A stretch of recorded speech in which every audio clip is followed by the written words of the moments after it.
guys, welcome or welcome back to my YouTube channel. So in today's video we are going to cover a very important topic of your political science, that is political theory. Okay, तो हम political theory आज की इस video में cover करेंगे. It is a very vast topic and a very important topic too.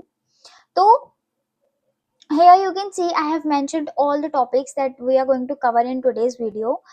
So we will start with the definition of political, that what is political, ठीक है, उसको समझेंगे. Then we will move on to the scope of political theory, जिसमें हम political philosophy पढ़ेंगे. Then the concept of positivism and logical positivism. After that we will study the nature of political science and political philosophy. ठीक है, these both are the parts of political theory.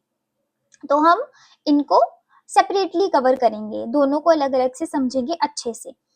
Then we will here understand the concept of ideology. Okay, तो ideology के लिए I will make another video because it's very vast topic. ठीक है, ये छोटा topic नहीं है, but here just to make you understand about the difference between philosophy and ideology, we have mentioned थोड़ा बहुत आइडियोलॉजी का कंसेप्ट. ठीक है, ताकि आपको थोड़ा सा समझ आ जाए कि क्या डिफरेंस है इन दोनों में, थोड़ा सा. ठीक है, बट हम अच्छे से आइडियोलॉजी का कंसेप्ट आने वाली वीडियोस में कवर करेंगे.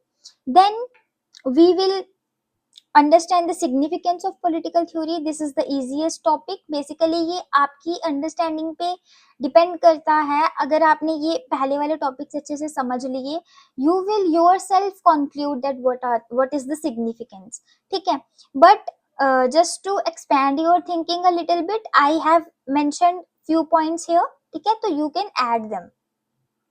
उसके बाद डिक्लाइन ऑफ पॉलिटिकल थ्योरी, कैसे डिक्लाइन हुआ और क्या क्या डिबेट चली हमारे पॉलिटिकल थिंकर्स के बीच में, दैट वी विल अंडरस्टैंड. तो लेट्स क्विकली स्टार्ट. ठीक है, फटाफट से इसको खत्म करते हैं. Okay now take your notebook, take your pen. ठीक है, अपनी कमर कस लो because we are going to start a marathon. Okay, starting with the introduction. तो सबको पता है ह्यूमन बीइंग्स सोसाइटी में रहते हैं. We are humans, we live in a society and we have made this society. हमने ही ये सोसाइटी बनाई है. सोसाइटी में बहुत सारे ना इंस्टीट्यूशंस होते हैं.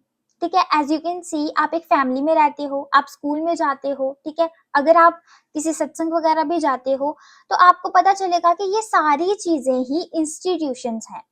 कैसे? फैमिली में भी एक ऑर्गेनाइज्ड वे में हर चीज चलती है. मम्मा का अपना काम है, पापा का अपना काम है, आपका अपना काम है ना. Everything is going very smoothly क्योंकि सबको अपना अपना काम पता है. तो ये इंस्टीट्यूशन के ही कैरेक्टरिस्टिक्स हैं. ठीक है, तो हर एक इंस्टीट्यूशन का एक स्पेसिफिक पर्पस होता है. ठीक है, किसी रीजन की वजह से वो इंस्टीट्यूशन बनता है. ठीक है, तो फैमिली, स्कूल, रिलीजियस इंस्टीट्यूशन, ये सारी के सारी ऑर्गेनाइजेशंस जो है वो इंस्टीट्यूशन कहलाती हैं. अब ऑर्गेनाइजेशन में क्या होता है? यूज ऑफ अथॉरिटी एक बहुत ही इंपॉर्टेंट कैरेक्टरिस्टिक है इंस्टीट्यूशन का. अथॉरिटी का मतलब कि कमांड और ओबीडियंस का रिलेशन. सिंपल सी चीज, आपके पापा हैं, उन्होंने आपको खाना बनाने के लिए बोला.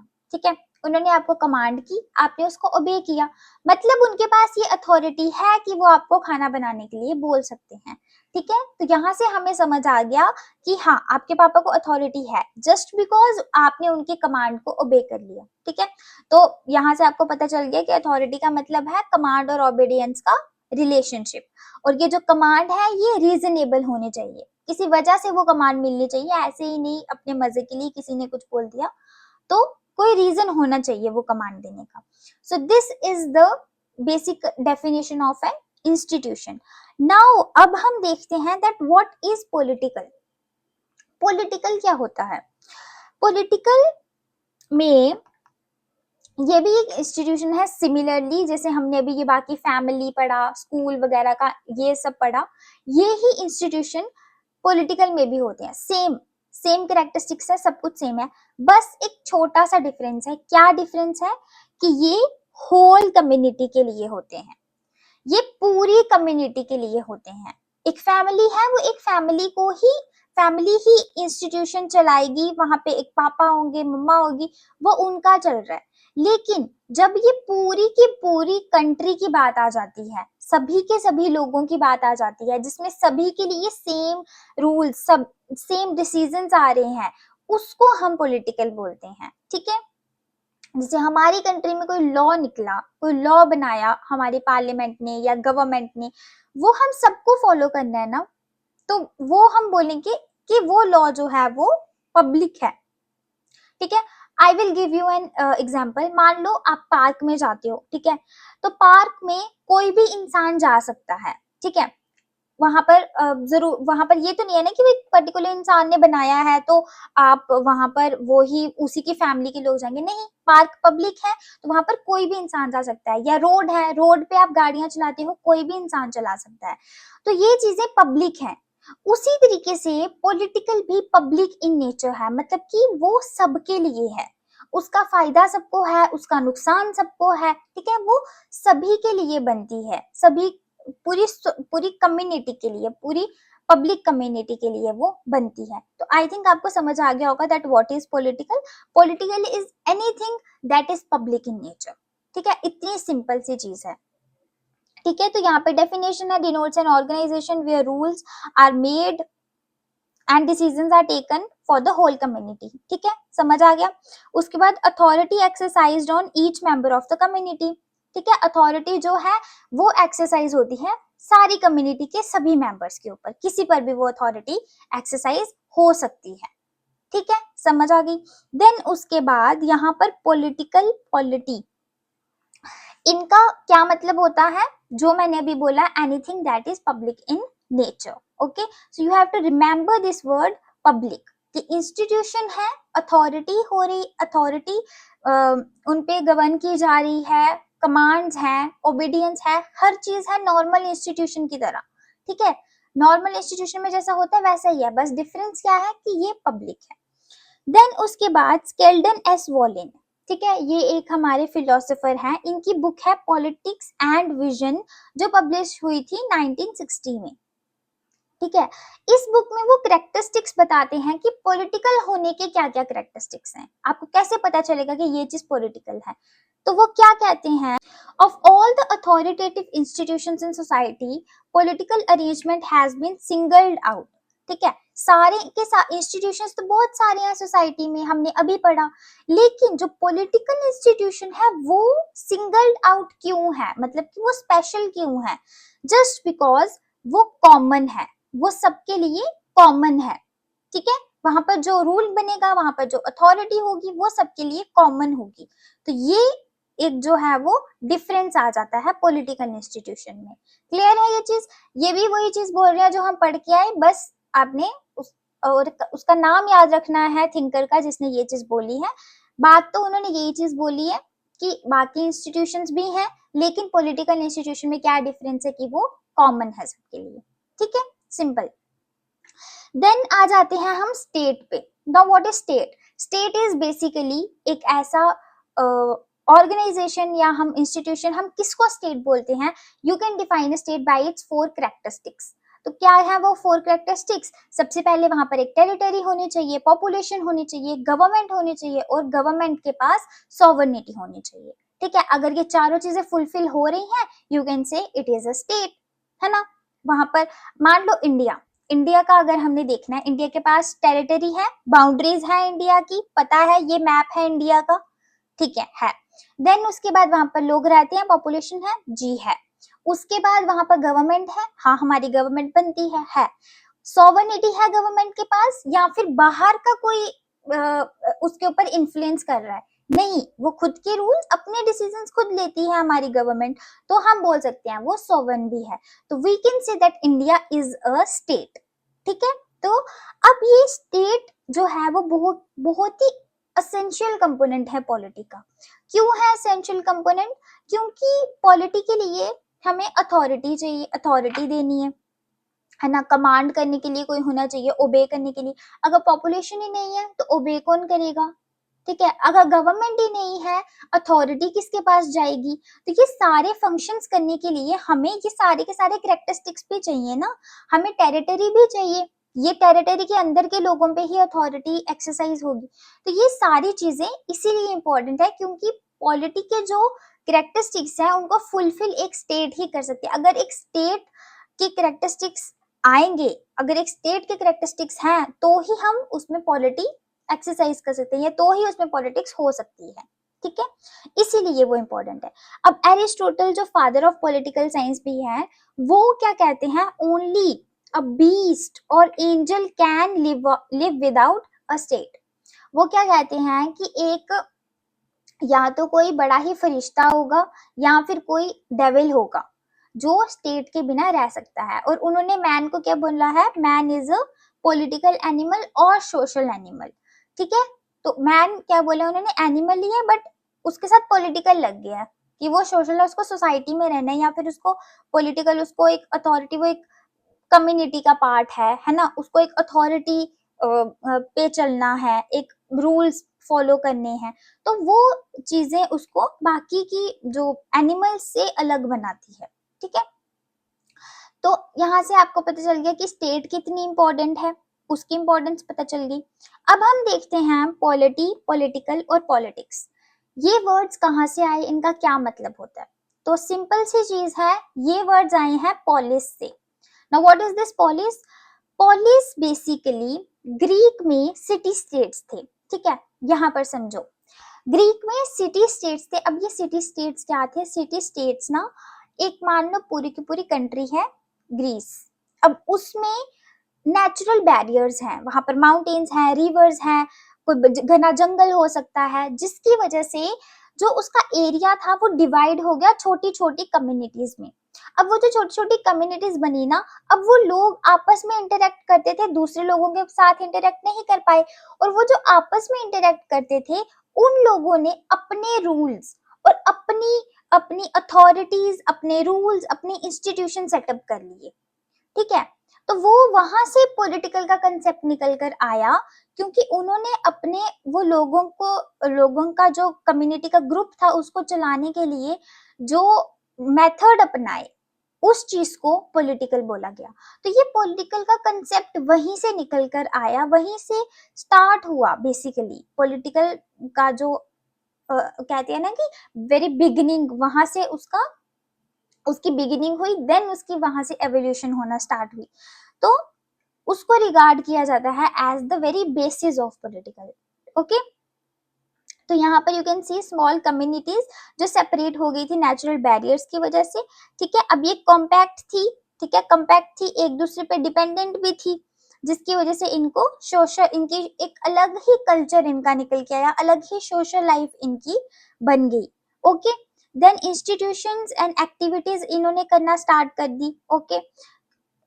और इनका मोटिव क्या था ये एक्टिविटीज करने का, कि वो एक अच्छी लाइफ जी पाए, है ना, सभी लोगों को जस्टिस मिल पाए, सभी लोग अच्छी लाइफ जी पाए, है ना, कुछ बुरे लोग हैं वो अच्छे लोगों का फायदा ना उठा ले, ठीक है, सबको जस्टिस मिले। तो ये कुछ बेसिक बेसिक चीजों को फुलफिल करने के लिए इन्होंने यहाँ पर इंस्टीट्यूशंस और कल्चर की डेवलपमेंट की, ठीक है। अब यहाँ पर तो देखो, यहाँ पर ना जो उस टाइम पर जो अथॉरिटीज थी वो लोगों पे फुली कंट्रोल करती थी, पूरे तरीके से। क्यों करती थी फुली कंट्रोल, क्यों कर पाती थी वो, क्योंकि उस टाइम पर प्राइवेसी नहीं थी, उस टाइम पर हर इंसान एक दूसरे पे डिपेंड था, है ना, और प्राइवेसी नाम की कोई चीज उस टाइम होती नहीं थी। बट जैसे जैसे लोगों ने डेवलपमेंट हुई, लोग ज्यादा आगे बढ़े, तो वहां पर अब क्या हो गया, अब लोगों की लाइफ में पब्लिक और प्राइवेट दो चीजें आ गई, ठीक है। उनकी प्राइवेट लाइफ भी होती है, पब्लिक लाइफ, जब वो सोशली इंटरेक्ट कर रहे हैं, बाहर जाके लोगों के साथ मिल रहे हैं, कम्युनिकेशन कर रहे हैं, तो उस टाइम पे वो एक पब्लिक इमेज है, ठीक है। जब वो अपने घर में है, अपनी फैमिली के साथ है, या फिर वो प्राइवेट, अपने प्राइवेट स्पेस में है, उस टाइम पे वो प्राइवेट पर्सनैलिटी है। तो जब आप उनके पब्लिक स्फेयर को देखते हो ना, only then you can say कि वो अथॉरिटी के अंदर है या पॉलिटिकल इन्फ्लुएंस के अंदर है। मतलब कि जो हमारे पॉलिटिकल अथॉरिटीज हैं या पॉलिटिकल इंस्टीट्यूशंस हैं, वो सिर्फ पब्लिक स्फेयर ऑफ, जो एक इंसान का पब्लिक स्फेयर है ना, उसको ही इफेक्ट कर सकती हैं, उसकी प्राइवेट लाइफ में वो इंटरफेयर नहीं कर सकते, okay. They can only impact the public domain of an individual, okay. तो ये चीज समझ आ गई, आगे चलें, ठीक है। Now we will study the scope of political theory. ठीक है, तो इसके लिए हम पहले समझेंगे पॉलिटिकल थ्योरी। ठीक है, देन हम इसका स्कोप समझेंगे। स्कोप में हम दो अलग अलग यहाँ पर दो अलग अलग कंसेप्ट पढ़ने वाले हैं, उनको हम बहुत ज्यादा डीप में पढ़ेंगे आगे। ठीक है, तो स्टार्ट करते हैं। सबसे पहले व्हाट इज थ्योरी। थ्योरी क्या होती है? थ्योरी होती है किसी भी चीज की सिस्टमैटिक नॉलेज, सिस्टमैटिक नॉलेज लेना, है ना। आप किसी चीज की कोई थ्योरी पढ़ रहे हो, मतलब आप उसकी डीप में जाके, है ना, एक पूरे सिस्टमैटिक वे में कहाँ से शुरू हुआ, कैसे कैसे इवॉल्व हुआ, कहाँ पे जाके खत्म होगा, क्या बेनिफिट्स हैं, क्या ये है वो, मतलब उसकी हर चीज को समझना, वो भी एक सिस्टमैटिक वे में, उसको हम कहते हैं थ्योरी। ओके, पॉलिटिकल थ्योरी क्या हो गया? पॉलिटिक्स को समझना सिस्टमैटिक वे में, simple. Okay, and what is political? Anything that is public in nature. तो मतलब कोई भी चीज, मान लो कोई लॉ आ रहा है ना, लॉ आ रहा है, अगर उसको आप अगर उसकी थ्योरी समझ रहे हो, या फिर अगर कोई मतलब जैसे पब्लिक में लोगों को, जैसे जस्टिस है, जस्टिस का कंसेप्ट सबके लिए है, पब्लिक है, उस कंसेप्ट को अगर आप अच्छे से समझ रहे हो, उसकी थ्योरी समझ रहे हो, it is also political theory. तो ये सारी चीजें पॉलिटिकल थ्योरी के अंडर आती हैं। ओके, अब सिस्टमैटिक नॉलेज तो हमने लेनी है, ठीक है, ये समझ आ गया, सिस्टमैटिक नॉलेज लेनी है, लेकिन नॉलेज किस तरीके की नॉलेज लेनी है हमने? ठीक है, कैसी नॉलेज लेनी है, हमें कैसी नॉलेज चाहिए, what kind of knowledge is this? तो अब उसको समझने के लिए हमें तीन तरीके की स्टेटमेंट्स समझनी है, कि पॉलिटिकल थ्योरी को समझने के लिए हमें तीन तरीके से पॉलिटिकल थ्योरी को समझना है। ठीक है, आप तीन तरीके से पॉलिटिकल थ्योरी समझ सकते हो। सबसे पहला तरीका,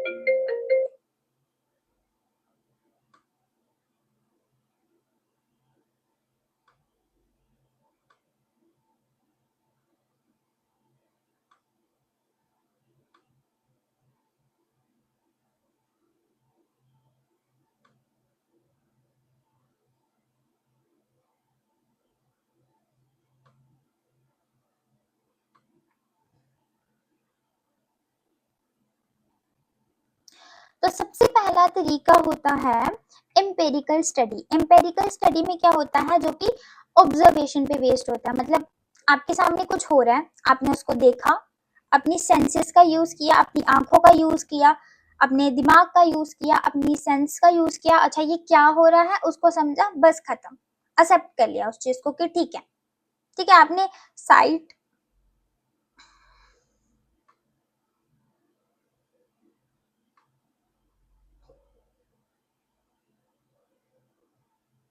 आपने sight, sound, smell, taste, touch, इन सब चीजों का यूज करके जब आप किसी चीज को जस्ट समझते हो, उसको बोलते हैं एम्पेरिकल स्टडी। ठीक है, तो ये आप समझ सकते हो, ये साइंटिफिक स्टडी से रिलेटेड है ना, कि साइंटिफिक स्टडी और एम्पेरिकल स्टडी दोनों किस चीज पे फोकस करते हैं? फैक्ट्स पे, ये फैक्ट है, ऐसा होता है तो ऐसा होता है ना। तो आप उसको, उसके ये नहीं सोचते कि उसकी उसकी अच्छी चीजें क्या है, बुरी चीजें क्या है, वो सब चीजों पे आप नहीं जाते, आप जस्ट समझते हो ऐसा है, ऐसा होता है, इसका क्या क्या प्रोसीजर है, ठीक है, उसका एक पूरा इंपेरिकल वे में उसको स्टडी किया, जस्ट दैट्स इट। उसके बाद लॉजिकल स्टडी, लॉजिकल स्टडी भी रीजनिंग पे बेस्ड होती है, ठीक है, कि रीजन, ये चीज किस रीजन की वजह से हो रही है वो। देन इवेल्युएटिव स्टडी क्या होती है? Evaluative study is a bit different. Evaluative study में क्या होता है, हम वैल्यू और जजमेंट करते हैं। वैल्यू जजमेंट मतलब, वैल्यू का मतलब मॉरल, मॉरल वैल्यूज पढ़े पढ़े हैं ना, मॉरल साइंस, मॉरल वैल्यूज पढ़ते हैं हम। तो इसमें क्या करते हैं, हम मॉरल जजमेंट्स करते हैं कि अच्छा ऐसा हुआ, तो इसका, इसकी अच्छी चीजें क्या हो सकती हैं, इसकी बुरी चीजें क्या हो सकती हैं, इसके गुड इम्पैक्ट्स क्या हैं, इसके बैड इम्पैक्ट्स क्या हैं, इससे ज्यादा बुरा क्या हो सकता था, इससे अच्छा भी कुछ हो सकता था क्या, अगर अच्छा हो सकता था क्या हो सकता था, या फिर इसके इम्पैक्ट्स क्या हो सकते हैं, किन लोगों को इसका फायदा होगा, किन लोगों को नुकसान होगा, कितना परसेंट फायदा, कितना, मतलब उसका पूरा एनालिसिस आप कर लेते हो, उसका पूरा मॉरल वैल्यूज की ये चीज अच्छी है बुरी है, मेन चीज क्या कि ये चीज होनी चाहिए थी या नहीं होनी चाहिए थी, या हमें क्या करना चाहिए, या क्या हमारे लिए अच्छा रहेगा। तो ये सारी चीजें जो है ना, ये हमारी आ जाती हैं इवेल्युएटिव स्टडी में। ओके, तो अब हम यहाँ पर पढ़ेंगे two parts of political theory. Political theory को हम दो पार्ट में पढ़ते हैं, first is political science and second is political philosophy. तो पॉलिटिकल साइंस जो है वो एम्पेरिकल एंड लॉजिकल स्टेटमेंट्स पर बेस्ड होती है। अभी पढ़ा हमने एम्पेरिकल एंड लॉजिकल, ठीक है, क्लियर है। Then correct observation and reasoning leads to similar conclusions. Empirical study में क्या होता है, करेक्ट ऑब्जर्वेशन, अगर सभी लोगों ने करेक्ट ऑब्जर्वेशन की है, सही तरीके से किसी चीज को ऑब्जर्व किया है, तो सभी लोग सेम कंक्लूजन पे आएंगे। ठीक है, जैसे साइंस में होता है, जैसे मैथ्स में होता है, ठीक है, अगर किसी ने सही तरीके से कोई आंसर सॉल्व किया है, सब पूरी क्लास ने सही मेथड से उसको सॉल्व किया, सबका आंसर सेम आएगा। उसी तरीके से अगर किसी ने सेम वे में उसको एनालाइज किया है, जो भी एक्शन हो रहा है पॉलिटिकल एक्शन, तो सभी सेम कंक्लूजन पे आएंगे। ठीक है, और वो जो हमारे एम्पेरिकल स्टडी में जो कंक्लूजन है वो वेरिफिकेशन कर सकते हैं, मतलब यू कैन वेरीफाई देम। ठीक है, अब आप उसको वेरीफाई भी कर सकते हो कि ये ऐसा हुआ, तो आप उसका पूरा वेरिफिकेशन निकाल सकते हो कि ऐसा ऐसा इस वजह से हुआ या इस मेथड से हुआ। ठीक है, you can prove it. Okay, तो ये हो गई एम्पेरिकल स्टडी। देन उसके बाद फिलोसफिकल स्टडी में क्या होता है, ये इंडिविजुअल से इंडिविजुअल डिफर करता है, मतलब यहाँ पे सभी लोग सेम कंक्लूजन पे नहीं आते। यहाँ पर हर इंसान अपनी सोच के अकॉर्डिंग अलग स्टेटमेंट देगा, हर इंसान अलग चीज बोलता है, सबकी अपनी थ्योरी है, सबकी अपनी बात है ना। कोई इंसान बोलेगा कि हाँ ये चीज ठीक हो रही है, कोई बोलेगा हाँ नहीं ऐसा नहीं होना चाहिए, ये चीज गलत है, ऐसा होना चाहिए। तो सभी लोग अपनी अपनी बातें बता रहे हैं, अब उनके अकॉर्डिंग सारे सही हैं, लेकिन अब हमें क्या पता कौन सही है कौन गलत है ना। अब अगर मैं देखूंगी, मेरे सामने 3-4 लोग हैं, मैं बोलूंगी हाँ ये सही है, लेकिन दूसरा इंसान बोलेगा नहीं ये नहीं ये सही है। तो अब ना मैं वो कर सकती हूँ प्रूफ कि ये सही है, ना वो कर सकता है। जस्ट सबकी अपनी अपनी थिंकिंग है, और हम क्या कर सकते हैं, we can just respect other persons thinking and we can just move on अपनी थिंकिंग के साथ। ठीक है, इसका हम कुछ नहीं कर सकते, but we can just accept everything. तो पॉलिटिकल फिलोसफी एक ऐसी ब्रांच है लर्निंग की concern with moral and substantive dimensions of politics. ठीक है, मॉरल डायमेंशंस, अच्छा बुरा, ठीक है, बेनिफिट्स, ड्रॉबैक्स, ये सब चीजों पे ज्यादा फोकस करती है पॉलिटिकल फिलोसफी। ठीक है, moral and social philosophy, historical and philosophical methods को यूज कर हम अपनी फिलोसफी पढ़ते हैं। So now let's quickly start with positivism and logical positivism. ये समझते हैं इनका क्या कंसेप्ट है। तो बेसिकली ये जो हम पॉलिटिकल साइंस पढ़ रहे हैं, पॉलिटिकल साइंस का कंसेप्ट पढ़ रहे हैं, उसी की ब्रांचेस हैं। ठीक है, तो जो पॉजिटिविज्म है वो क्या कहता है कि जो साइंटिफिक मेथड्स हैं, ठीक है, जो हम साइंटिफिक मेथड्स यूज करते हैं, ये ओनली सोर्स है ऑफ ट्रू नॉलेज। अगर हमें सही नॉलेज गेन करनी है तो हमें सिर्फ और सिर्फ क्या करना है, साइंटिफिक सोर्सेस पर बेस होके नॉलेज गेन करनी है। ठीक है, तो वो हमें जो नॉलेज है वो सेंस एक्सपीरियंस से लेनी है। सेंस एक्सपीरियंस मतलब कि हमारे सेंसेस को यूज करके। ठीक है, जैसे कि smell, sight, sound, taste, touch, smell, ये सारी हमने पढ़ी ना अपनी सेंसेस। तो इन्हीं को यूज करके जो हम नॉलेज गेन कर रहे हैं, उसी के बेसिस पर हमें पॉलिटिकल साइंस को पढ़ना है। तो ये कौन कह रहा है, पॉजिटिविस्ट लोग। ठीक है, तो इन्होंने क्या कहा है कि नेचुरल साइंस, जो हमारी नेचुरल साइंसेज हैं, जैसे कि केमिस्ट्री, बायो, फिजिक्स, ये हमारी नेचुरल साइंसेज हैं, इनको स्टडी करने के लिए जो मेथड्स यूज होते हैं, सेम वही मेथड्स को हमें पॉलिटिकल साइंस को या सोशल साइंसेस को भी यूज करने के लिए हमें वही मेथड्स यूज करने हैं। ठीक है, हमें सेम तरीके से जैसे नेचुरल साइंसेज में प्रैक्टिकलिटी होती है, ठीक है, वहां पर लोग जाकर जो प्रैक्टिकल चीजें हैं उसको प्रैक्टिकल वे में करके एनालिटिकल वे में उसको समझते हैं, उसी वे में हमें सोशल साइंसेस को भी वैसे ही पढ़ना है। ठीक है, पूरा का पूरा प्रैक्टिकल वे में। समझ आ गई? अब चलते हैं लॉजिकल पॉजिटिविज्म की तरफ कि लॉजिकल पॉजिटिविज्म वाले लोग क्या कहते हैं।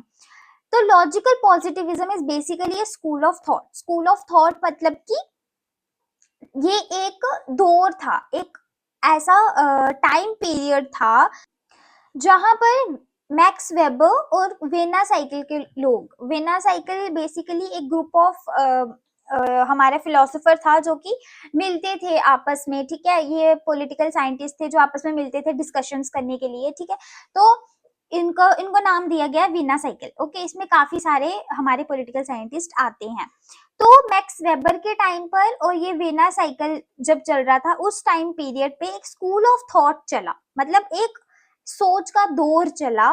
उसमें क्या बोला गया कि जो हमारी रिलायबल और वैलिड नॉलेज है किसी भी फील्ड की, ठीक है, आप कोई भी फील्ड ले लो, उसमें अगर कोई रिलायबल और वैलिड नॉलेज है वो कैसे मिल सकती है, सिर्फ can be obtained only by empirical method, ठीक है। एम्पेरिकल मेथड से ही आप एक रिलायबल नॉलेज को गेन कर सकते हो। ओके, तो वो क्या कहते हैं कि स्टडी वैल्यू फ्री होनी चाहिए और वैल्यू न्यूट्रल होनी चाहिए, ठीक है। कि जो हम पढ़ाई कर रहे हैं, पॉलिटिकल साइंस पढ़ रहे हैं, उसमें हमें वैल्यूज को बीच में नहीं डालना चाहिए कि क्या सही है क्या गलत है। जस्ट जो प्रैक्टिकल चीजें हो रही हैं उनको एनालाइज करो, ठीक है, उनको समझो कि क्या हो रहा है, बस वो काफी है। उसको हमें ज्यादा डीप में जाने की जरूरत नहीं है कि ये सही हुआ या गलत हुआ। You just have to see what is happening and just observe it, और उसको आप लोग उसको एनालाइज करो, बस जैसा कि साइंस में होता है। ओके, उसके बाद अब हम आते हैं पॉलिटिकल थ्योरी। जो हमारी पॉलिटिकल थ्योरी है, अब हमने देखो सब पढ़ लिया, ठीक है, पॉलिटिकल साइंस के बारे में, पॉलिटिकल फिलोसफी के बारे में। अब अगर इन सब चीजों को कंक्लूड करना हो, ठीक है, कौन सा मेथड सही है कौन सा नहीं है, so in conclusion you can not get biased over a particular concept. Okay, you have to write that both concepts are important and we should be neutral towards both of them. तो वही चीज यहाँ पर लिखी गई है कि जो पॉलिटिकल थ्योरी है ये सिर्फ साइंटिफिक नॉलेज पे बेस्ड नहीं है, ये इक्वली कंसर्न्ड है वैल्यूज के साथ, ठीक है। Values are also as much as important as facts. Okay, तो कॉम्प्रीहेंशन है ये दोनों का, पॉलिटिकल साइंस का और पॉलिटिकल फिलोसफी, मतलब both are very important. Okay, तो ये आ गया conclusion. Now we will talk about thinker George Catlin. George Catlin की बुक है पॉलिटिकल क्वार्टरली, ठीक है। इस बुक में वो क्या कहते हैं, इस बुक में वो यही सेम चीज कह रहे हैं, न्यूट्रल वे में रह के वो कह रहे हैं कि जो पॉलिटिक्स की थ्योरी है वो खुद में ही पॉलिटिकल फिलोसफी और पॉलिटिकल साइंस में डिवाइडेड है, ठीक है। खुद में ही हमें अगर पॉलिटिक्स को पूरे तरीके से समझना है then we have to study political philosophy also, ठीक है। आप सिर्फ पॉलिटिकल साइंस पे रिलाई होके you can not get the knowledge of whole politics. तो यही चीज उन्होंने कही और उन्होंने पॉलिटिकल साइंस को कंबाइन करने की कोशिश की सोशियोलॉजी के साथ, ठीक है, कि सोसाइटी में किस तरीके से रहना है, तो उसके साथ उन्होंने पॉलिटिकल साइंस को मिलाने की कोशिश की है। ओके, उसके बाद क्या बोला उन्होंने कि political philosophy and science as two components, उन्होंने साइंस को और फिलोसफी को दो कंपोनेंट्स बताया है हमारी पॉलिटिक्स का। ओके, तो वो क्या कहते हैं, values and facts of political life are respectively taken in politics. Okay, तो हमें दोनों पे, वैल्यूज पे भी फोकस करना है और फैक्ट्स पे भी फोकस करना है, ये चीज उन्होंने कही।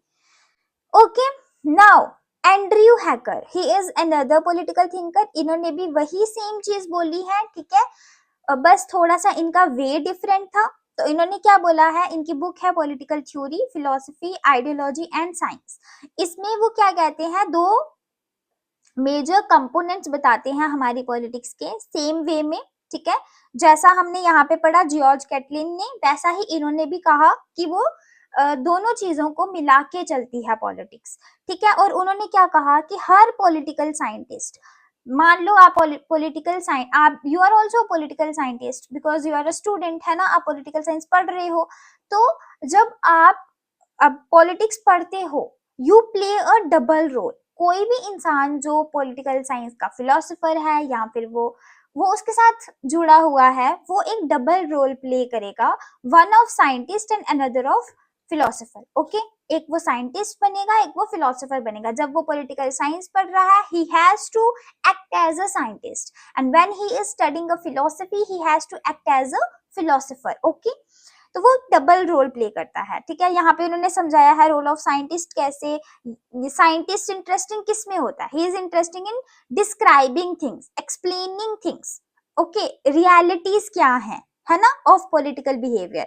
ठीक है, वो अटेम्प्ट करता है to draw up general propositions about the actual relations between states and citizens, about the role and power in the society। ठीक है, वो actual relations को बताता है। then political theorist, he is interested in writing political philosophy। ठीक है, वो लिखने पे ज्यादा फोकस करेगा कि उसकी सोच क्या है। ठीक है, on the other hand is concerned with prescribing the goals with citizens। ठीक है, वो गोल्स को कि क्या हमारा मोटिव है, क्या हमारे गोल्स हैं, उन चीजों पे वो ज्यादा फोकस करता है। ओके, तो his aim is to generalize about the right conduct in the political life and about the legitimate uses of power। उनका एम क्या होता है थ्योरिस्ट का, कि सही कंडक्ट ऑफ पॉलिटिकल साइंस, कि पॉलिटिकल साइंस को पढ़ के हम क्या अच्छी चीजें कर सकते हैं। ठीक है, और उसकी पावर को, जो हम पावर पढ़ते हैं पॉलिटिकल साइंस में, उसको एक लेजिटिमेट वे में कैसे यूज कर सकते हैं टू बेनिफिट अदर्स।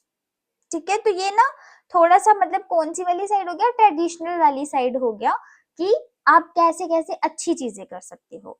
तो ये उन्होंने कहा। उसके बाद उन्होंने क्या कहा कि जो पॉलिटिकल साइंस है और पॉलिटिकल फिलोसफी है, दे आर इंटरडिपेंडेंट। मतलब आप इनको अलग अलग नहीं पढ़ सकते। If you have to study political philosophy, you should have adequate knowledge of political science. ठीक है, अगर आपको फिलोसफी लिखनी है, then also you should know that what is the reality of current state, है ना, अभी क्या चल रहा है, फैक्ट्स क्या है, क्या सच क्या है। तो उन्हीं के बेसिस पे you can write a philosophy, है ना। You can not right a philosophy just by imagining something. You should first analyse that what is happening, फिर आप अपनी सोच बता सकते हो कि हाँ ऐसा ऐसा हो सकता है।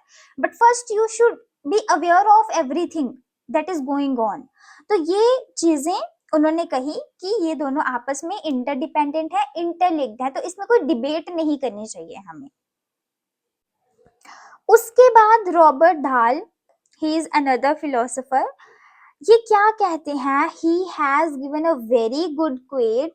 ठीक है, तो रॉबर्ट ढाल क्या कहते हैं कि पॉलिटिक्स में अपना डिसीजन रखना बहुत ही इंपॉर्टेंट है, अपनी सोच रखना बहुत इंपॉर्टेंट है। क्यों?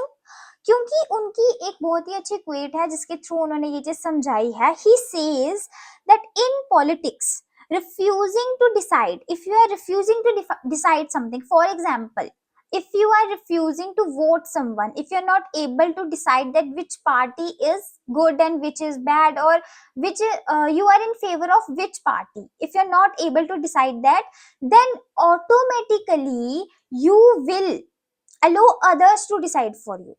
ओके, कैसे? क्योंकि आप वोट देने नहीं जाओगे, मान लो आपने वोट नहीं दिया या फिर आपने नो वोट में अपना वोट डाल दिया, लेकिन पार्टी तो फिर भी बनेगी ना, कोई ना कोई सनहद में आएगा। वो कौन आएगा? जो बाकी लोगों ने जिसको वोट दिया होगा। So you are automatically letting others to decide for you. ठीक है, अगर आप वोट, हो सकता है आपके एक वोट देने से बहुत फर्क पड़े, लेकिन अगर आपने वो नहीं दिया तो ऑटोमेटिकली दूसरे लोग डिसाइड करेंगे, क्योंकि पॉलिटिक्स तो चलेगी, वो तो फैक्ट है कि वो चलेगी ही चलेगी। You can not stay away from it. Okay, क्योंकि वो आपकी लाइफ में इन्फ्लुएंस करेगी। जब गवर्नमेंट बनेगी, वो जो रूल्स निकालेगी, जो लॉज निकालेगी, you have to follow them. वो ये थोड़ी ना बोलेंगे कि हाँ आपने वोट नहीं दिया था, ठीक है आप मत फॉलो करो, जिन्होंने दिया था वो करेंगे। नो, वो सभी के लिए इक्वल होगा। तो वही चीज इन्होंने समझाने की कोशिश की है कि in politics, if you are refusing to decide something, you are simply deciding to allow others, ठीक है, to decide for you। ठीक है, you are allowing others to decide for you. This is a fact. ठीक है, उसके बाद ये हो गया हमारा पॉलिटिकल थ्योरी के बारे में सब कुछ। अब हम इसको थोड़ा सा सिस्टमेटिक वे में समझने की कोशिश करते हैं। ठीक है, थोड़ा सा इसका निचोड़ निकालने की कोशिश करते हैं। तो देखो, पॉलिटिकल थ्योरी हमने पढ़ी। ठीक है, पॉलिटिकल थ्योरी को पढ़ने के दो मेथड्स हैं। ठीक है, उसको डिवाइड हम दो वेज में कर सकते हैं, एक तो फोकस ऑफ स्टडी पे, एक मेथड ऑफ स्टडी पे। ठीक है, जबकि दोनों पे एम्पेरिकल और नॉर्मेटिव वाला ही है, बट एक फोकस ऑफ स्टडी पे फोकस कर रहा है और एक मेथड ऑफ स्टडी पे। ठीक है, तो फोकस ऑफ स्टडी में हमारा जिस चीज पे फोकस है तो हम उस पार्ट को पढ़ रहे हैं पॉलिटिकल थ्योरी के। For example, if you are focusing on political concept and ideas, ठीक है, कि क्या आइडियाज है, क्या कंसेप्ट है इसके पीछे। ठीक है, then what are you doing, you are basically studying the normative side. Okay, आप आइडियाज पढ़ रहे हो, आप कंसेप्ट पढ़ रहे हो, मतलब आप फिलोसफी पढ़ रहे हो।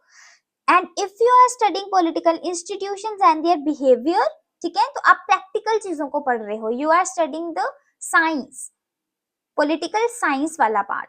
ओके, उसके बाद अगर हम मेथड ऑफ स्टडी की बात करें तो डिस्क्रिप्टिव एंड साइंटिफिक मेथड, तो ये आ गया हमारा कौन सा, पॉलिटिकल साइंस वाला।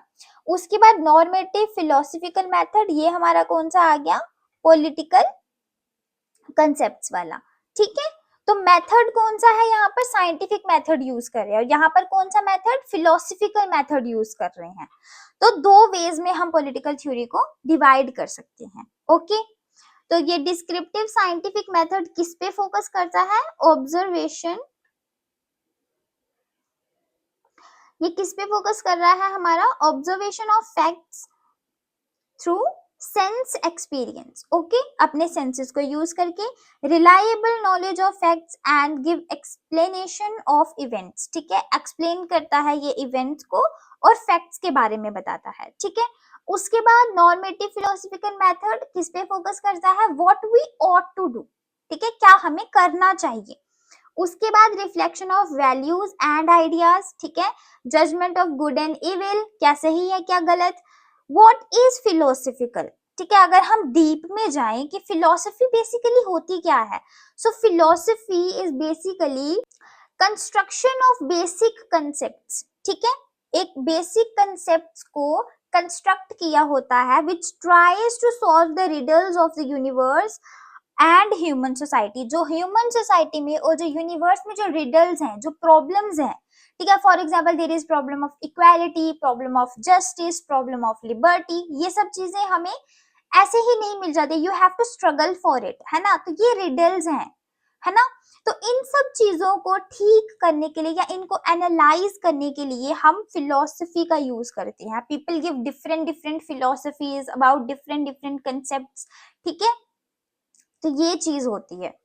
उसके बाद यहाँ पर क्या होता है, रिसर्च होती है और इंक्वायरीज होती हैं। ठीक है, you inquire things, you research on things, you go in past, you will study the history, you will study the philosophy, है ना। आप बहुत सारी चीजें रिसर्च करोगे, इंक्वायर करोगे, उसके बाद you will give a philosophy. ठीक है, और ये बियॉन्ड सेंस एक्सपीरियंस होती है, क्योंकि साइंस सिर्फ सेंस एक्सपीरियंस पे बात कर रहा है ना, कि जो आपने देखा, जो आपने सुना, है ना, जो आपने फील किया। लेकिन ये क्या बोलते हैं कि इसके beyond you have to use your brain. सिर्फ देख के you cannot know the whole thing. ठीक है, सिर्फ देख के और सिर्फ जान के चीजों को जानने के बाद you have to analyse them, you have to see उसके ड्रॉबैक्स, उसके बेनिफिट्स एंड एवरीथिंग। ठीक है, उसकी फिलोसफी जानो। तो ये बियॉन्ड सेंस एक्सपीरियंस है। ओके, तो यहाँ पर फिलोसफिकल और नॉर्मेटिव को कंबाइन करके हमारी बनती है पॉलिटिकल फिलोसफी। ठीक है, पॉलिटिकल फिलोसफी का एक पार्ट है फिलोसफिकल, ठीक है, जिसमें फिलोसफी दे रहे हैं, कंसेप्ट समझा रहे हैं। दूसरा नॉर्मेटिव की वो सही है या गलत है, ठीक है, नॉर्म्स, उन पे फोकस कर रहा है। तो ये दो चीजों को मिला के हमारी पॉलिटिकल फिलोसफी बनती है। क्लियर है? Okay, now let us study nature of political science and nature of political philosophy. वैसे तो you guys are already aware of these concepts now, but let us know them into more deep और थोड़ा सा ताकि आपका answer writing में थोड़ी आसानी हो जाए. ठीक है, आई हैव कंपाइल्ड एवरीथिंग एक जगह पे, तो वो चीजें जानना ज्यादा जरूरी हो जाता है. Okay, coming over to the nature of political science. Political science का क्या नेचर है? पॉलिटिकल साइंस को पढ़ने के लिए स्टेप्स हैं. Okay, you study political science in basic steps. तो सबसे पहला स्टेप क्या है? ऑब्जर्वेशन. ठीक है, you observe things by the means of sense experience, अपने सेंसेस को यूज करके. Then you generalize. ठीक है, यू जनरलाइज मतलब कि एक अपने दिमाग में एक इमेज बना लेना, है ना. ओके, इसके दो मेथड्स हैं. I will give you an example. एक मेथड है इंडक्टिव, एक है डिडक्टिव. इंडक्टिव मेथड में क्या होता है? Particular to general. ठीक है, for example you studied a family. Family का कंसेप्ट पढ़ा आपने, उसमें एक फादर होते हैं, मदर होती है, चिल्ड्रन होती है, चिल्ड्रन ओबे देयर फादर, है ना. दे फादर जो है वो चिल्ड्रन को पालते हैं, ये सब कुछ. This is about a family. ठीक है, जब आपने एक फैमिली के बारे में समझ लिया, now you apply these things to a state. अब आप स्टेट में देखोगे, एक गवर्नमेंट है. ठीक है, वोटर्स हैं, सिटीजन्स हैं, फॉरेनर्स हैं, एलियंस. ठीक है, तो ये सारे के सारे लोग हैं. अब गवर्नमेंट क्या, किसके लिए गवर्नमेंट क्या कर रही है, क्या नहीं कर रही है, it is also like a family. तो आपने एक फैमिली के कंसेप्ट को अच्छे से समझा और फिर उस कंसेप्ट से you studied the concept of state. तो इसको कहते हैं इंडक्टिव मेथड, कि आपने छोटी चीज को पढ़ के आपने उसको बड़े लेवल की चीज को समझ लिया. ठीक है, और डिडक्टिव कंसेप्ट क्या होता है? आपने बड़े लेवल की चीज को समझ के छोटे लेवल की चीज को समझा. ठीक है, मतलब कि you studied a state and then you studied a family. की हाँ, जैसे स्टेट में होता है वैसा ही एक फैमिली में भी होता है. ठीक है, तो आपने फैमिली को अलग से नहीं पढ़ा, स्टेट को पढ़ा, then you automatically came to know about the family also. तो ये चीजें जनरलाइजेशन कहलाती हैं. ठीक है, उसके बाद है हमारा explanation. Then you explain the things. ठीक है, आप रीजंस देते हो, जो आप जनरल रूल्स बनाते हो by your observation and generalization से आपने एक बेसिक रूल्स बना दिए. ठीक है, उन रूल्स का you have to give reasons कि किस लिए ये रूल बना गया है. Okay, then the last step is prediction and prescription. Okay, आप प्रिस्क्राइब करोगे. प्रिस्क्राइब मतलब कि बताना चीजों को. देन प्रिडिक्शन मतलब कि you can predict the future, possible outcomes जो हो सकते हैं in the light known facts और जनरल रूल्स को समझ के यू कैन प्रिडिक्ट थोड़ा बहुत कि क्या हो सकता है फ्यूचर में. ओके, तो ये है हमारे स्टेप्स जो पॉलिटिकल साइंस में यूज किए जाते हैं. Observation, then generalization, then explanation, then prediction और प्रिस्क्राइबेशन. अब ये पॉलिटिकल साइंस का कंसेप्ट ज्यादा इसको पेस कहाँ से मिली? बिहेवियरियल अप्रोच में. ठीक है, जब बिहेवियरियल अप्रोच का टाइम पीरियड आया, उस टाइम पे साइंटिफिक अप्रोच को पॉलिटिक्स को स्टडी करने में यूज किया गया. ठीक है, पॉलिटिकल इंस्टीट्यूशंस पे फोकस किया गया, उनके सिस्टम्स पे, उनके प्रोसेसेस पे, इस पे फोकस किया गया. ठीक है, तो we will study this in further videos, but अभी के लिए आप बस समझ लो that what is nature of political science. Okay, तो पॉलिटिकल साइंस का नेचर हमें यहां से समझ में आता है. Then we are going to study about nature of political philosophy. ठीक है, तो इसमें कुछ ज्यादा नहीं है. जैसे पॉलिटिकल साइंस रियल चीजों पे फोकस करती है, political philosophy focuses on ideal things, that what we ought to do. ठीक है, क्या सही है. डी रफेल क्या कहते हैं? उनकी बुक है प्रॉब्लम्स ऑफ पॉलिटिकल फिलोसफी, जो 1976 में पब्लिश हुई थी. ठीक है, तो इसमें वो क्या कहते हैं? The fundamental purpose of traditional philosophy has been critical evolution of beliefs. क्या कहते हैं वो? कि जो हम ट्रेडिशनल फिलोसफी पढ़ते हैं ना, उनका मेन मोटिव क्या था, चीजों को क्रिटिसाइज करना, जो एग्जिस्टिंग सिस्टम्स थे उनको क्रिटिसाइज करना, ठीक है। तो वो उन चीजों पे फोकस करते थे, ठीक है। फॉर एग्जाम्पल हम प्लेटो पढ़ते हैं, मैकियावेली पढ़ते हैं, तो उनके टाइम पीरियड में जो लूप होल्स थे सोसाइटी में, they focused on them only, ठीक है। वो प्रॉब्लम्स पे ही उन्होंने फोकस किया और उन प्रॉब्लम्स को देख के उन्होंने अपनी फिलोसफीज दी। ओके, देन वो क्या कहते हैं कि जो साइंस है, जो साइंटिफिक पार्ट है पॉलिटिकल साइंस का, इट सीक्स एक्सप्लेनेशन, ठीक है। वो चाहता है कि यू एक्सप्लेन द थिंग्स, कि ये चीज क्यों है, उसको एक्सप्लेन करो कि ये किस किस किस वजह से हुई है, ठीक है, everything about that thing.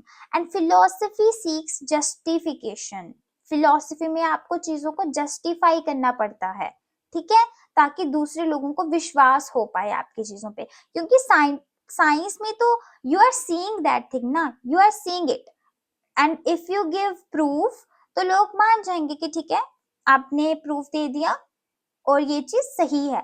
But in philosophy you don't have any proof of things, क्योंकि वो आपकी खुद की सोच है, ठीक है। You can not give proof of it, but you can make people believe by justifying it, ठीक है। यू कैन प्रूव इट, आपको एक जस्टिफिकेशन देनी पड़ती है, ठीक है, by giving examples, by giving the reasons, by giving the criticism, तो ये सब चीजें देके you can justify it. Okay, I hope you are clear. उसके बाद क्लैरिफिकेशन ऑफ कंसेप्ट्स, ओके। तो पॉलिटिकल फिलोसफी में it is very important to clarify the concepts, जिसमें you can use analysis, synthesis and improvement of concepts. Okay, now this Hacker is a philosopher, उन्होंने philosophy और ideology में difference बताया है। There is a difference between a philosophy and a ideology. क्या difference है इसमें? जो फिलोसफी है ना, it is basically disinterested search of principles of good state and society, okay. But ideology is biased towards partisan ends, obstructs search of truth, focuses on selected parts of social and political reality. Okay, देखो अब जो ideology है ना, it basically focuses on particular things. अब एक बंदे की एक आइडियोलॉजी है, मान लो आपकी एक सोच है, एक विचारधारा है, and you will do anything to prove that your ideology is right, ठीक है। मान लो यहाँ पर राइटिस्ट पार्टीज हैं, लेफ्टिस्ट पार्टीज हैं, ठीक है, बीजेपी एंड कांग्रेस को सपोर्ट करने, you all are aware of these things, ठीक है, ये सभी फैमिलीज में होता है, ठीक है। आई will give you an example of that, ठीक है। तो मान लो जो लोग बीजेपी को सपोर्ट कर रहे हैं, ठीक है, और राइटिस्ट पार्टी को सपोर्ट कर रहे हैं, they have their particular ideology, and those who are supporting the Congress, they have their particular ideology which is leftist. तो अब ये दोनों अलग अलग आइडियोलॉजीज हैं, अब दोनों को आपस में उनका क्लैश है, ठीक है, और दोनों को अपनी अपनी चीजें प्रूव करनी है, and to prove their own things they will hide the loopholes, जो उनकी पार्टी की या फिर उनकी फेवरेबल पार्टी की जो कमियां है वो उनको छुपाएंगी। They will not talk about that, but they will just talk about the good things of voting that, कि अगर आप इस पार्टी को जिता देते हो, इसके ये फायदे हैं, ठीक है। They will only focus on the good ends.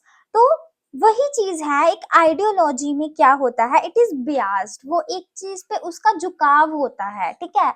It is basically partial toward some ends, okay.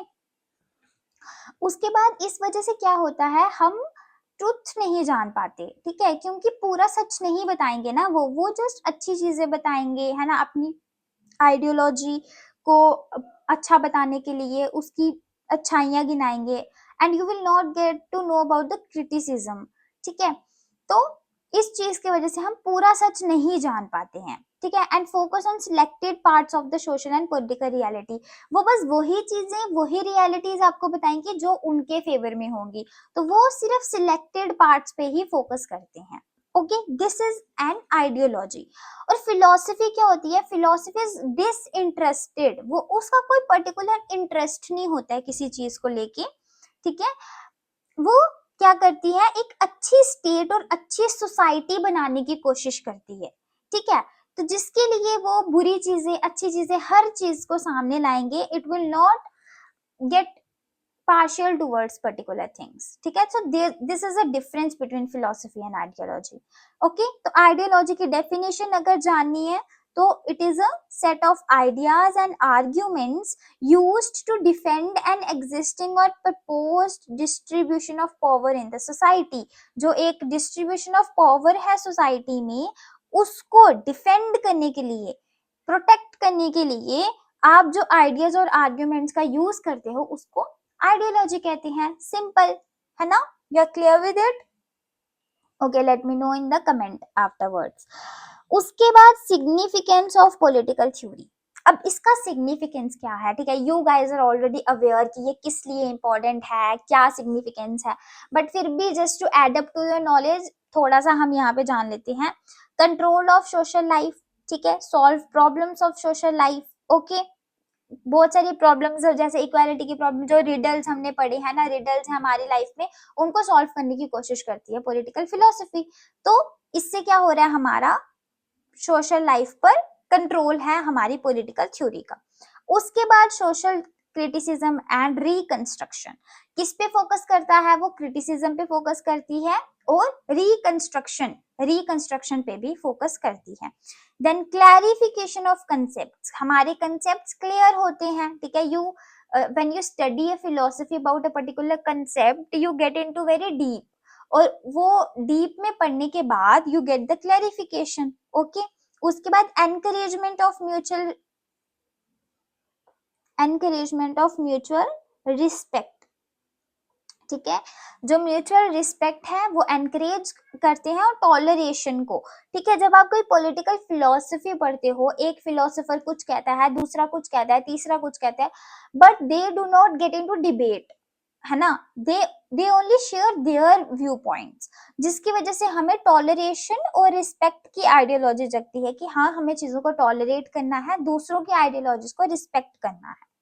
Okay, उसके बाद फंक्शंस ऑफ पॉलिटिकल थ्योरी क्या है? Description, criticism and reconstruction. Describe करना चीजों को, क्रिटिसाइज करना और रिकंस्ट्रक्ट करना, दोबारा से सिस्टम को चेंज करके रिकंस्ट्रक्ट करना for the betterment of society. Now coming over to the last topic which is decline of political theory. ठीक है, अब पॉलिटिकल थ्योरी का डिक्लाइन कैसे हुआ, ये कम, इसका इन्फ्लुएंस कम कैसे हो गया. ओके, तो जो हमारी पॉलिटिकल थ्योरी थी ना, फॉर ओवर 2.5 मिलेनियम्स, ठीक है, it was based on traditional political theory. ठीक है, वो ट्रेडिशनल पॉलिटिकल थ्योरी पे बेस्ड थी, मतलब नॉर्म्स, है ना, वैल्यूज, इन सब चीजों की बातें होती थी. उसके बाद आए डेविड ईस्टन आए. He was an American political scientist. ठीक है, इन्होंने हमें कंसेप्ट दिया पॉलिटिकल साइंस का. ठीक है, he was the first person to introduce the scientific system. इन्होंने कहा अपनी बुक में political system and inquiry into the state of political science, ठीक है, 1953, ये इनकी बुक थी, जिसमें वो क्या कहते हैं कि जो ट्रेडिशनल पॉलिटिकल थ्योरी है ना, ये स्पेकुलेशन पे बेस्ड है. ठीक है, यू ओनली स्पेकुलेट थिंग्स. उसके बाद ये क्या कहते हैं कि इनका कोई रेलिवेंस नहीं है कंटेम्परेरी वर्ल्ड में. जो रियल सोसाइटी, जो हमारी अभी की सोसाइटी है, मॉडर्न वर्ल्ड, उसमें इसका कोई रेलिवेंस देखने को नहीं मिलता है ना. उसके बाद वो क्या कहते हैं, पॉलिटिकल साइंस लैग्ड बिहाइंड. मतलब वर्ल्ड वॉर 2 जब हुई थी, उस टाइम पीरियड के लिए इन्होंने कहा कि यहाँ पर सबका इन्फ्लुएंस, इकोनॉमिस्ट का इन्फ्लुएंस देखने को मिला, सोशलिस्ट का इन्फ्लुएंस देखने को मिला, बाकी जितने भी हमारे सभी और हमारे सोशलिस्ट थे, है ना, सोशल साइंसेस थी, वो सारी आगे निकल गई, बट हमारी पॉलिटिकल साइंस लैग्ड बिहाइंड. ठीक है, ये पीछे रह गई थी. क्यों? क्योंकि हमारी पॉलिटिकल साइंस नॉर्म्स पे बेस्ड थी. It was based on norms. तो साइंटिफिक ना होने की वजह से हमारी पॉलिटिकल साइंस पीछे रह गई थी, जिसकी वजह से इन्होंने कहा कि हमें साइंस पे फोकस करना चाहिए. ठीक है, he gave the concept of behavioral political science. ठीक है, कि बिहेवियरल पॉलिटिकल साइंस। ठीक है, इसमें इन्होंने क्या कहा कि साइंस का इन्फ्लुएंस होना चाहिए। ठीक है, इधर इन्होंने काउजल थ्योरी पे भी फोकस किया। काउजल थ्योरी जो कि एक्सप्लेन करती है relation between cause and effect, कि ये चीज का कॉज क्या था और इसका इफेक्ट क्या हो सकता है। ठीक है, to explain the political behaviour. ठीक है, इस चीज पे इन्होंने फोकस किया। अब ये सब हो गया, देन उसके बाद क्या हुआ, विद इन 1.5 डिकेड, मतलब कि विद इन 15 years, ओके, इतनी देर में क्या हो गया, उनकी ना आंखें जाग गई। ठीक है, उन्होंने कहा कि ये तो मैंने गलत चीज बोल दी, सिर्फ पॉलिटिकल साइंस पे फोकस करो। अगर हम सिर्फ पॉलिटिकल साइंस पे फोकस कर लेंगे तो पॉलिटिक मतलब पॉलिटिक्स का रेलिवेंस ही क्या रह जाएगा, वो तो एक नॉर्मल साइंस बन जाएगी।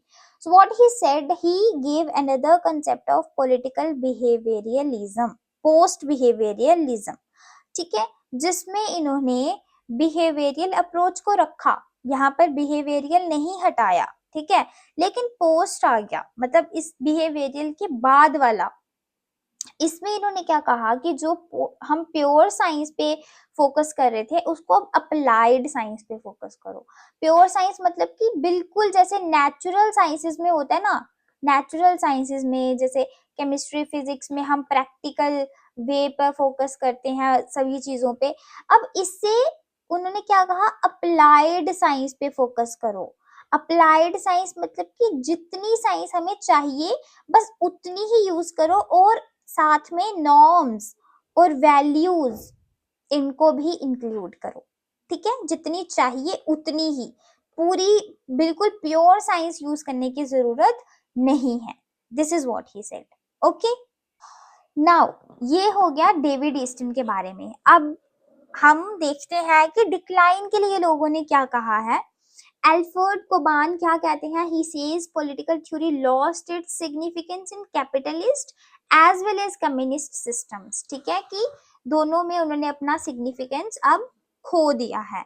देन डेंट ग्रिमेनो क्या कहते हैं कि दो रीजंस हैं for decline of political theory. One is rise of positivism, ठीक है, जिसमें लोगों को क्रेज हो गया था साइंस का, है ना।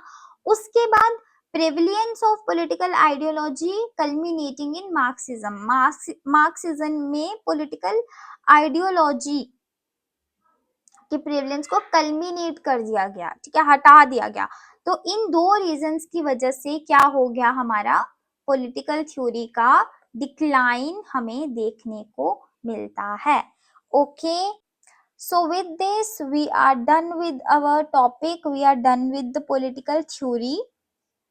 ठीक है, we have covered everything about it. ठीक है, पॉलिटिकल का मतलब हमने पढ़ लिया, स्कोप पढ़ लिया। ठीक है, political philosophy, positivism, logical positivism, nature, ठीक है, of both political science and political philosophy. Then concept of ideology पढ़ लिया, सिग्निफिकेंस पढ़ लिया पॉलिटिकल थ्योरी का, डिक्लाइन पढ़ लिया पॉलिटिकल थ्योरी का। ठीक है, so with this we are done with today's video.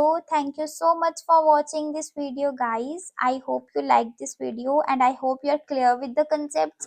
If you have any query, any doubt, let me know in the comment section. I will answer it in further video। और अगर आपको समझ आ जाएगी, अगर मेरे को लगेगा कि मैं कमेंट में समझा सकती हूँ, then I will reply it, otherwise I will answer it in the next video। Till then, take care. Bye bye. See you soon.